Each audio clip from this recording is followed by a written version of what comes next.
Ako'y pinanganak po na Catholic, ano. Pumunta sa bahay ang dati kong classmate ng high school. He was newly baptized also sa Iglesia ni Cristo. Nag-invite the following week. Niyaya ako na pamahayag ng mga salita ng Diyos. Well, I was also convinced na sumama uli. Ang unang aral noon is tungkol sa Biblia. Itinuro ng ministro magmula sa Biblia ang ukol sa pagsusugo ng Diyos sa mga huling araw na ito.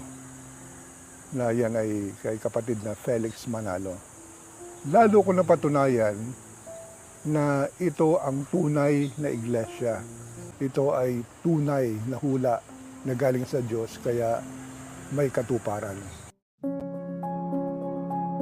Noong mismong araw na yon, na napakinggan ko mula sa aral sa Biblia na ang kapatid na Felix Manalo ang sinugo ng Diyos sa mga huling araw upang ipangaral ang dalisay na Ebanghelyo sa takdang panahon, takdang dako, ay nabuo sa isip ko na ipagpapatuloy ko ang paglilingkod sa pamagitan ng pakikinig sa Iglesia ni Cristo. Yun ang pagkakataon para ako'y magpatuloy sa aking pong pag-anib sa Iglesia ni Cristo at pagpapabautismo.